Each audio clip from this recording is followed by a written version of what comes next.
Hello folks, this is David Schlossberg from Assured Concepts Group with a July 2017 educational economic video. In this video, we'll talk about some of the economic headlines that influenced markets during June and give you some insight into what they can mean to you as an investor.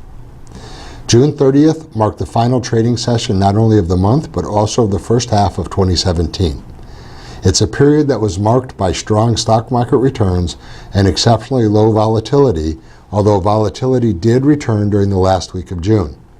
Markets alternated between gains and losses in that week, with stocks plunging June 27th and 29th, but surging in between on June 28th. Despite ongoing conflicts in Washington, Wall Street is still in rally mode. The S&P 500 had its best start since 2013, and the NASDAQ marked the strongest first half of the year since 2009. Stocks have been lifted by the sense that other global economies, particularly in Europe, are starting to stabilize. Not all stocks have risen though. The S&P 500 telecom sector, which includes phone and internet providers, as well as the energy sector, including oil and gas companies, are both down. Our economy slowed less in the first quarter than initially anticipated because of a bigger jump in exports. The U.S. gross domestic product, or GDP, which is the total value of goods produced and services provided in a country during 1 year, increased at a 1.4% annual rate. It's still the slowest growth rate since the second quarter of 2016. Job growth has been steady and consumers are feeling better about their ability to pay their bills, take trips, and cover other expenses.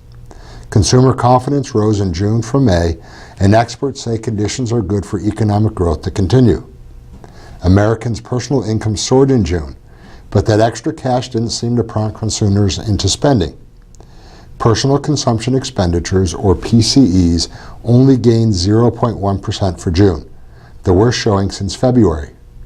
Spending rebounded in March and April after starting the year on a soft note, but the latest reports suggest consumers are being frugal once again despite these pay increases. So what can we expect from the market over the next 6 months? Looking into the second half of 2017, analysts believe it's unlikely that low volatility will persist indefinitely. Investors may need to brace for more big swings up and down in the coming months.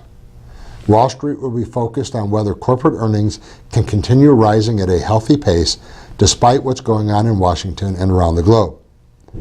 Wall Street professionals say the best days for the stock market this year may have already occurred. What might stall future gains in a market that has become too expensive, political gridlock, a slow-growing economy, and worries about top-performing tech stocks cooling off. There's also a feeling that the market's fast start has stolen from gains that might have otherwise come later this year. Interestingly, consumer attitudes hit its lowest level since November of 16. Economists expect the measure of consumer attitudes to fall even more in the coming months. Consumer attitudes soured in June as U.S. consumer sentiment slid to a 7-month low, though still rising slightly above the economist expectations and still holding historical highs in the first half of 17. Well, that's it for the July Educational Economic Update.